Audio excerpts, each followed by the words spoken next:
या देवी सर्वभूतेषु मां शक्तिरूपेण संस्थिता नमस्तस्यै नमस्तस्यै नमस्तस्यै नमो नमः। जय माता दी मित्रों, आज से आषाढ़ गुप्त नवरात्रि प्रारंभ हो चुके हैं। आप सभी को आषाढ़ गुप्त नवरात्रि की हार्दिक शुभकामनाएं। आज से आप सभी रोजाना श्री दुर्गा सप्तशती के अध्यायों का श्रवण करेंगे। आज आप सभी सुनेंगे श्री दुर्गा सप्तशती पाठ अध्याय 1 की कथा। प्रेम से बोलिए माँ महामाई की जय। महर्षि मार्कंडेय बोले, सूर्य के पुत्र स्वर्णी की उत्पत्ति की कथा विस्तार पूर्वक कहता हूँ, सुनो। स्वर्णी महामाया की कृपा से जिस प्रकार मनवंतर के स्वामी हुए, उसका भी हाल सुनो। पहले स्वरोचिस नामक राज्य था। वह प्रजा को अपने पुत्र के समान मानते थे, तो भी कोला विध्वंसी राजा उनके शत्रु बन गए। दुष्टों को दंड देने वाले राजा सूरत की उनके साथ लड़ाई हुई। कोला विध्वंसियों की संख्या में कमी होने पर भी राजा सूरत युद्ध में उनसे हार गए।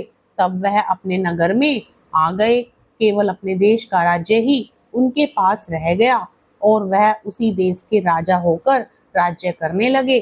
किंतु उनके शत्रुओं ने उन पर वहां आक्रमण किया।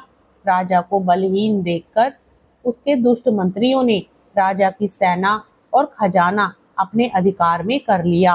राजा सूरत अपने राज्य अधिकार को हारकर शिकार खेलने के बहाने घोड़े पर सवार होकर वहां से एक भयंकर वन की ओर चले गए। उस वन में उन्होंने महर्षि मेधा का आश्रम देखा। वहां मेधा महर्षि अपने शिष्यों तथा मुनियों से सुशोभित बैठे हुए थे और वहां कितने ही हिंसक जीव परम शांति भाव से रहते थे। राजा सूरत ने महर्षि मेधा को प्रणाम किया और महर्षि ने भी उनका उचित सत्कार किया। राजा सूरत महर्षि के आश्रम में कुछ समय तक ठहरे। अपने नगर की ममता के आकर्षण से राजा अपने मन में सोचने लगे, पूर्व काल में पूर्वजों ने जिस नगर का पालन किया था, वह आज मेरे हाथ से निकल गया। मेरे दुष्ट एवं दुरात्मा मंत्री मेरे नगर की अब धर्म से रक्षा कर रहे होंगे या नहीं। मेरा प्रधान हाथी, जो कि सदा मद की वर्षा करने वाला और शूरवीर था, मेरे वैरियों के वश में होकर न जाने क्या दुख भोग रहा होगा। मेरे आज्ञाकारी नौकर, जो मेरी कृपा से धन और भोजन पाने से सदैव सुखी रहते थे और मेरे पीछे पीछे चलते थे, वह अब निश्चय ही दुष्ट राजाओं का अनुसरण करते होंगे तथा मेरे दुष्ट एवं दुरात्मा मंत्रियों द्वारा व्यर्थी धन को व्यय करने से संचित किया हुआ मेरा खजाना एक दिन अवश्य ही खाली हो जाएगा। इस प्रकार की बहुत सी बातें सोचता हुआ राजा निरंतर दुखी रहने लगा। एक दिन राजा सूरत ने महर्षि मेधा के आश्रम के निकट एक वैश्य को देखा। राजा ने उनसे पूछा, भाई तुम कौन हो? यहाँ तुम्हारे आने का कारण क्या है? और तुम मुझे शोकग्रस्त अनमने से दिखाई देते हो, इसका कारण क्या है? राजा के यह नम्र वचन सुन वैश्य ने महाराज सूरत को प्रणाम करके कहा। वैश्य बोला, राजन, मेरा नाम समाधि है। मैं धनियों के कुल में उत्पन्न एक वैश्य हूँ। मेरे दुष्ट स्त्री पुत्रादिकों ने लोभ से मेरा सब धन छीन लिया है और मुझे घर से निकाल दिया है। मैं इस तरह से दुखी होकर इस वन में चला आया हूँ और यहाँ रहता हुआ मैं इस बात को भी नहीं जानता कि अब घर में इस समय सब कुशल हैं या नहीं। यहाँ मैं अपने परिवार का आचरण संबंधी कोई समाचार भी नहीं पा सकता कि वह घर में इस समय कुशल पूर्वक हैं या नहीं। मैं अपने पुत्रों के संबंध में यह भी नहीं जानता कि वह सदाचारी हैं या दुराचार में फंसे हुए हैं। राजा बोले, जिस धन के लोभी स्त्री पुत्रों ने तुम्हें घर से निकाल दिया है, फिर भी तुम्हारा चित्त उनसे क्यों प्रेम करता है? वैश्य ने कहा, मेरे विषय में आपका ऐसा कहना ठीक है, किंतु मेरा मन इतना कठोर नहीं है। यद्यपि उन्होंने धन के लोभ में पड़कर पितृ स्नेह को त्याग कर मुझे घर से निकाल दिया है, तो भी मेरे मन में उनके लिए कठोरता नहीं आती। हे महामते, मेरा मन फिर भी उनमें क्यों फंस रहा है?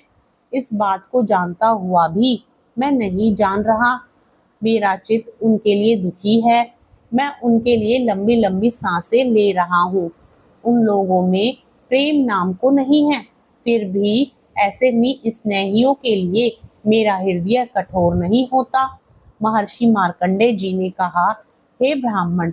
इसके पश्चात महाराज सूरत और वह वैश्य दोनों महर्षि मेधा के समीप गए और उनके साथ यथा योग्य न्याय संभाषण करके दोनों ने वार्ता आरंभ की। राजा बोले, हे भगवान, मैं आपसे एक बात पूछना चाहता हूँ, सो आप कृपा करके मुझे बताइए। मेरा मन अधीन नहीं है, इससे मैं बहुत दुखी हूँ। राजा, धनादि की चिंता अभी तक मुझे बनी हुई है और मेरी यह ममता अज्ञानियों की तरह बढ़ती ही जा रही है। और यह समधि नामक वैश्य भी अपने घर से अपमानित होकर आया है। इसके स्वजनों ने भी इसे त्याग दिया है।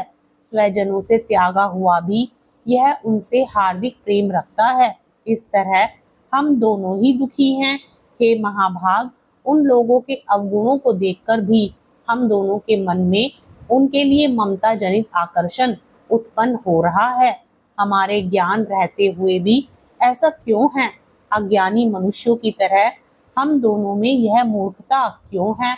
महर्षि मेधा ने कहा, विषम मार्ग का ज्ञान सब जंतुओं को है। सबों के लिए विषय पृथक पृथक होते हैं। कुछ प्राणी दिन में नहीं देखते और कुछ रात को, परंतु कई जीव ऐसे हैं जो दिन तथा रात दोनों में देख सकते हैं। यह सत्य है कि मनुष्यों में ज्ञान प्रधान है, किंतु केवल मनुष्य ही ज्ञानी नहीं होता। पशु पक्षी आदि भी ज्ञान रखते हैं। जैसे यह पशु पक्षी ज्ञानी हैं, वैसे ही मनुष्यों का ज्ञान है, और जो ज्ञान मनुष्यों में वैसे ही पशु पक्षियों में है, तथा अन्य बातें भी दोनों में एक जैसी पाई जाती हैं। ज्ञान होने पर भी इन पक्षियों की ओर देखो कि अपने भूख से पीड़ित बच्चों की चोंच में कितने प्रेम से अन्न के दाने डालते हैं। हे राजन, ऐसा ही प्रेम मनुष्यों में अपनी संतान के प्रति भी पाया जाता है। लोभ के कारण अपने उपकार का बदला पाने के लिए मनुष्य पुत्रों की इच्छा करते हैं और इस प्रकार मोह के गड्ढे में गिरा करते हैं। भगवान श्री हरि की जो माया है, उसी से यह संसार मोहित हो रहा है। इसमें आश्चर्य की कोई बात नहीं, क्योंकि वह भगवान विष्णु की योग निद्रा है। यह माया ही तो है जिसके कारण संसार मोह में जकड़ा हुआ है। यही महामाया भगवती देवी ज्ञानियों के चित्त को बलपूर्वक खींचकर मोह में डाल देती है और उसी के द्वारा संपूर्ण जगत की उत्पत्ति होती है। यही भगवती देवी प्रसन्न होकर मनुष्य को मुक्ति प्रदान करती है। यही संसार के बंधन का कारण है तथा संपूर्ण ईश्वरों की भी स्वामिनी है। महाराज सूरत ने पूछा, भगवान, यह देवी कौन सी है जिसको आप महामाया कहते हैं? हे ब्राह्मण, वह कैसे उत्पन्न हुई और उसका कार्य क्या है? उसके चरित्र कौन कौन से हैं? प्रभु, उसका जैसा प्रभाव हो, जैसा स्वरूप हो, वह सभी कृपा कर मुझसे कहिए, मैं आपसे सुनना चाहता हूँ। महर्षि मेधा बोले, राजन, यह देवी तो नित्य स्वरूपा है। उसके द्वारा यह संसार रचा गया है, तब भी उसकी उत्पत्ति अनेक प्रकार से होती है। यह सब आप मुझसे सुनो। वह देवताओं का कार्य सिद्ध करने के लिए प्रकट होती हैं। उस समय वह उत्पन्न हुई कहलाती हैं।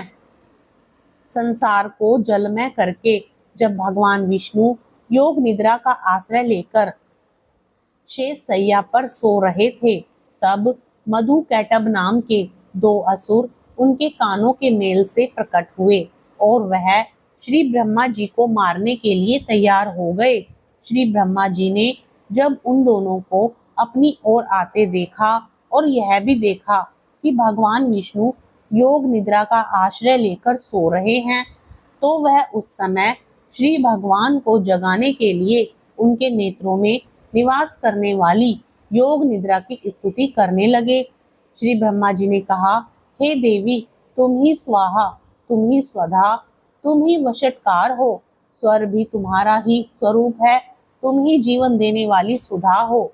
नित्य अक्षर प्रणव में अकार, उकार, मकार, इन तीनों में माताओं के रूप में तुम ही स्थित हो। इनके अतिरिक्त जो बिंद पथ अर्ध मात्रा है, जिसका कि विशेष रूप से उच्चारण नहीं किया जाता है, हे देवी वह भी तुम ही हो।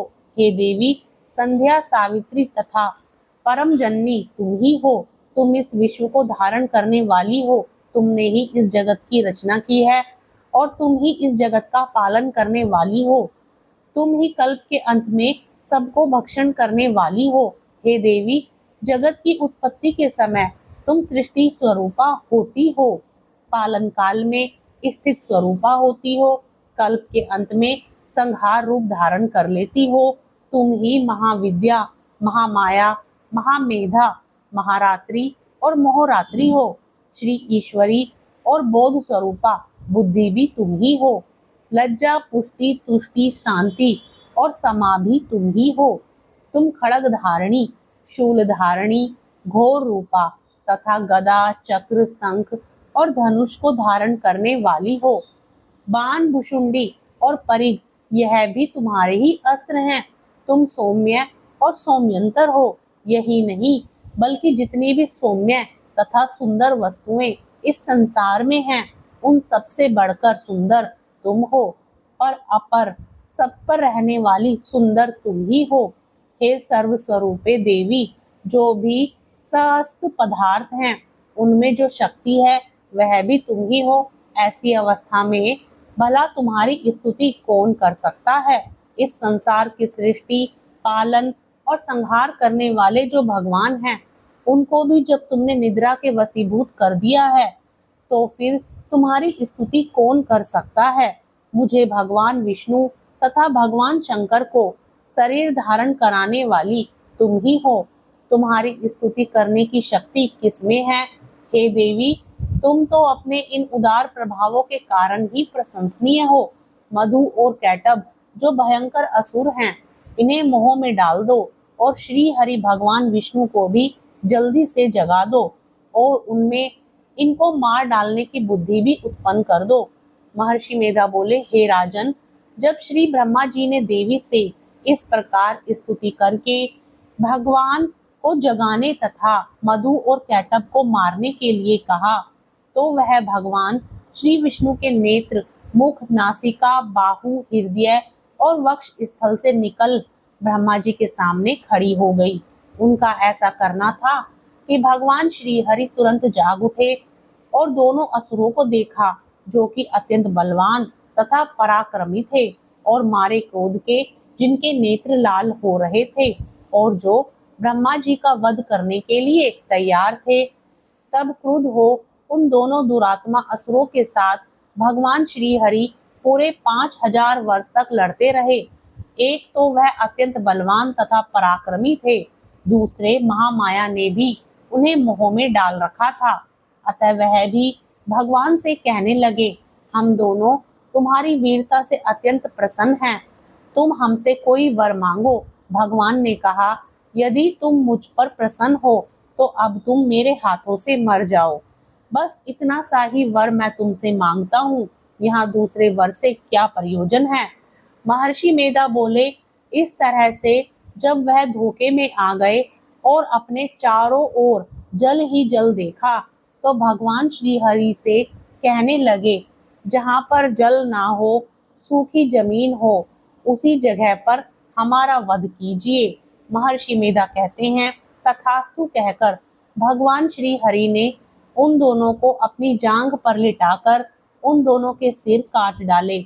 इस तरह से यह देवी श्री ब्रह्मा जी की स्तुति करने पर प्रकट हुई थी। अब तुमसे उनके प्रभाव का वर्णन करता हूँ, सो आप सभी अगले अध्याय में सुनेंगे। जय माता दी। कथा पसंद आए तो वीडियो को लाइक करें, शेयर करें, कमेंट बॉक्स में जय माता दी लिखें और साथ ही चैनल को सब्सक्राइब करें। जय माता दी।